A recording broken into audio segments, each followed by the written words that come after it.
Hi friends, నేను మీ భాస్కర్ మేకల. So మొత్తానికి చాలా రోజుల తర్వాత ఒక సినిమా చూశాను. అదేంటి అని అంటే వార్ 2.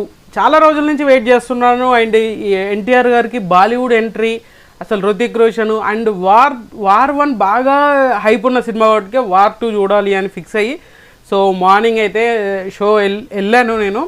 సో నేను ఎక్స్పెక్ట్ చేసింది ఎలా ఉంది అని అంటే ఎక్కడో ఉంది, సినిమా మాత్రం ఇంకెక్కడికో వెళ్ళిపోయింది అనమాట. సో మొత్తానికి సేమ్ కాన్సెప్ట్లు, అదే కాన్సెప్ట్ని తీసుకొచ్చి రుద్దారు.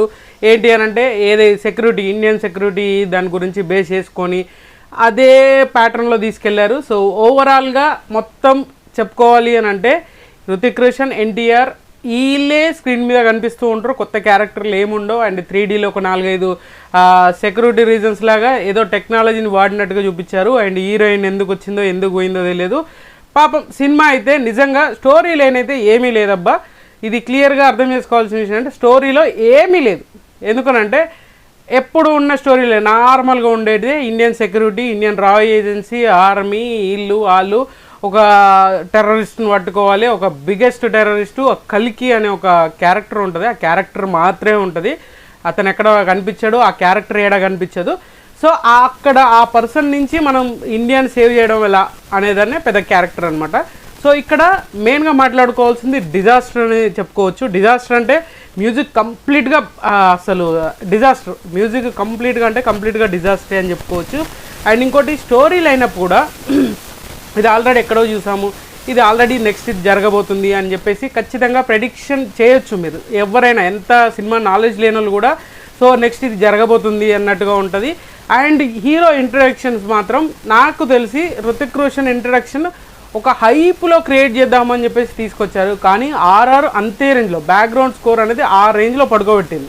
సో సీన్ వైజ్ బాగుంది కానీ హైప్ లేదు. అంటే ఆ మ్యూజిక్ లేకుండా ఎక్కడి నుంచి వస్తుంది హైప్? ఎంత సినిమాటిక్ ఉన్నా, ఎంత సినిమాలో ఎంత ఫోటోగ్రఫీ హైలైట్ ఉన్నా కూడా దానికి బీజిఎం పడితే కదా హైప్ లేసేది. అది మిస్ అయింది అనేది నాకు క్లియర్గా అనిపించింది. అలాగే ఎన్టీఆర్ది కూడా. సో ఎన్టీఆర్ది ఒక పోస్టర్ అయితే బాగా చూపించారు. ఇంట్రడక్షన్లో ఒక బ్యాక్ ఎంట్రీ చూపించారు కదా, అది ఎక్స్ట్రీమ్ లెవెల్ అనిపించింది. ఆ తర్వాత చేస్తూ ఉంటే అరే ఏంద్రా ఏమైపోతుందిరా అని చెప్పేసి. ఈ మధ్యన ఏంటో తెలియదు కానీ విజువల్ వండర్స్ అన్నట్టుగా విజువల్స్ దరిద్రంగా ఉంటున్నాయి. స్క్రీన్ ప్లే మిస్సింగ్ అయింది. స్క్రీన్ ప్లే చాలా అంటే చాలా మిస్ అయింది.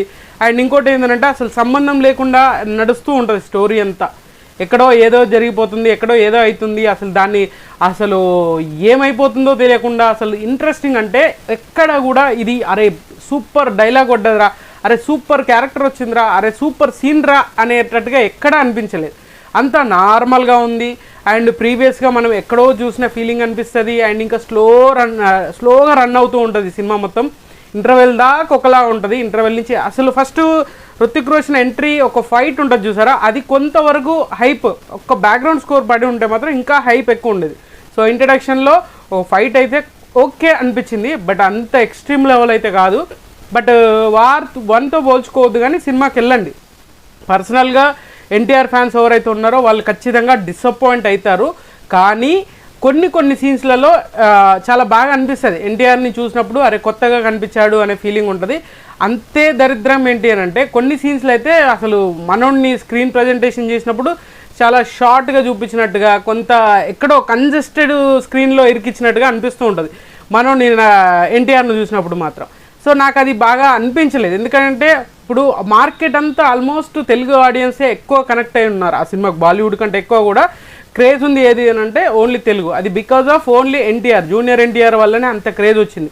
అండ్ ఇంకోటి ఏంటంటే ఫ్రీ రిలీజ్ ఈవెంట్ కూడా తెలుగులో చేసినప్పుడు ఒక హైప్ బీభత్సంగా ఇచ్చాడు.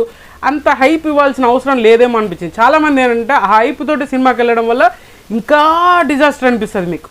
సో ఏంటంటే ఏ ఎక్స్పెక్టేషన్స్ లేకుండా సినిమాకి వెళ్ళొచ్చు. సినిమాలో క్యారెక్టర్స్ పెద్దగా ఏముండవు. రా ఏజెంట్స్గా మ్యాక్సిమం మన కబీర్ క్యారెక్టరు మనోడు చేశాడు. And Vikram character, Kabir character Hrithik Roshan, Vikram character మన ఎన్టీఆర్ పోషించారు. వీళ్ళిద్దరు రా ఏజెంట్స్, డిఫరెంట్ స్టైల్. ఒకరు నెగిటివ్ రోల్లో ఒకరుంటే పాజిటివ్ రోల్లో ఒకరు ఉన్నట్టుగా ఇలా ఉంటుంది వీళ్ళిద్దరి మధ్యన గొడవ. అసలు తీరా సినిమా మొత్తం ఎండింగ్ అయ్యేసరికి నాకు నచ్చిన అంశం ఏంటి అని అంటే ఎండింగ్లో వీళ్ళిద్దరు కలిసి స్క్రీన్ స్పేస్ అనేది ఉంటుంది వీళ్ళిద్దరిది. ఆ స్క్రీన్ స్పేస్లో ఎన్టీఆర్ చాలా బాగా అనిపించిండు. హృతిక్ వాళ్ళిద్దరిని స్క్రీన్ చూస్తుంటే అరే ఇది ఎక్కడో స్టార్టింగ్లో పడాల్సిన ఫ్రేమ్ కదరా ఇక్కడ వేశారు అనే ఫీలింగ్ అయితే వచ్చింది అనమాట. సో మొత్తానికి ఓవరాల్గా సినిమా చూసుకుంటే కాన్సెప్ట్ వైజ్ పెద్దగా ఏం లేదు, స్టోరీ లైనప్ పెద్దగా ఏం లేదు, అన్నీ ఇంతకుముందు చూసినట్టుగానే ఉంటుంది. స్టోరీ లైనప్ ఏముంటుంది, మన ఇంటెలిజెన్స్కి అండ్ మన సెక్యూరిటీ సిస్టమ్స్కి ఉన్నట్టుగా అంత హై టెక్నాలజీ కూడా వాడినట్టు ఉండదు. కావాల్సుకొని ఫైట్లు ఇరికిచ్చినట్టుగా, కావాల్సుకొని చేజింగ్లు, కావాల్సుకొని అసలు ఆ క్యారెక్టర్ని టకా ఎండ్ చేస్తూ ఉంటారు. సో ఒక్కొక్క కాన్సెప్ట్కి ఒక్కొక్క క్యారెక్టర్ని ఎండ్ చేసుకుంటూ వెళ్ళినట్టుగా ఉంటుంది. సో నాకు తెలిసినంత వరకు సినిమా చూడాలి అని అనుకుంటే మాత్రం ఖచ్చితంగా ఎన్టీఆర్ కోసం హృతిక్ రోషన్ మాత్రమే ఈ సినిమా. ఏ ఎక్స్పెక్టేషన్ లేకుండా సినిమాకి వెళ్తే ఓకే అనిపిస్తుంది, అది కూడా సూపర్ అని చెప్పలేము. సో నాకు తెలిసినంత వరకు సినిమా అనుకున్నంత రేంజ్లో ఖచ్చితంగా లేదు. అట్లీస్ట్ బిలో యావరేజ్ కూడా సినిమా అనుకోవడానికి లేదు, బిలో యావరేజ్ కూడా సినిమా లేదు అనేది క్లియర్గా అర్థమవుతుంది. సో ఆ రేంజ్లో ఉంటుందని నేను ఎక్స్పెక్ట్ చేయలేదు. సో మొత్తానికి అనిల్ కపూర్ ఎందుకు వస్తాడో తెలియదు, ఏదో చిన్న రోల్స్ ఇలా వచ్చి అలా వెళ్ళిపోయినట్టుగా అనిపిస్తాయి. కానీ స్టాండర్డ్గా వీళ్ళు ఇంత సెక్యూరిటీ సిస్టమ్ అంటే ఇప్పుడు చిన్న సినిమాలు కూడా అడ్వాన్స్డ్ టెక్నాలజీ చూపిస్తున్నారు, చాలా గ్రాండ్గా చూపిస్తున్నారు. కొన్ని విజువల్స్ అయితే మరీ దారుణంగా అనిపించింది నాకు. ఆ చేజింగ్లో కానీ ఫైట్లో క్లోజప్లో వేసినప్పుడు కూడా కొన్ని బ్యాక్గ్రౌండ్లు చూస్తే మాత్రం ఖచ్చితంగా సీజీ అటు ఇటు దెబ్బతీసిందిరా అనిపించింది. సో మీకేమనిపిస్తుంది ఏంటంటే కానీ ఖచ్చితంగా వాచ్ చేయండి సినిమా. సో నేను చెప్పేది అదే అనమాట. సో మీ ఎన్టీఆర్ ఫ్యాన్స్ ఎవరైనా ఉన్నారో వాళ్ళు ఎండింగ్ సీన్స్ ఖచ్చితంగా ఎంజాయ్ చేస్తారు. అండ్ ఇంట్రడక్షన్ అయిపోయినాక ఒక 2-3 సీన్లు బాగుంటాయి, అవి ఎంజాయ్ చేయొచ్చు, అంతకుమించి ఇంకేం లేదు. డైరెక్టర్ డిజాస్టర్, ఎందుకంటే స్టోరీ బాగాలేదు, స్క్రీన్ ప్లే బాగాలేదు, మెయిన్ ఈ 2 దెబ్బతిన్నాయి. స్టోరీ లైనప్ కరెక్ట్గా మెన్షన్ చేస్తుంటే బాగుండు.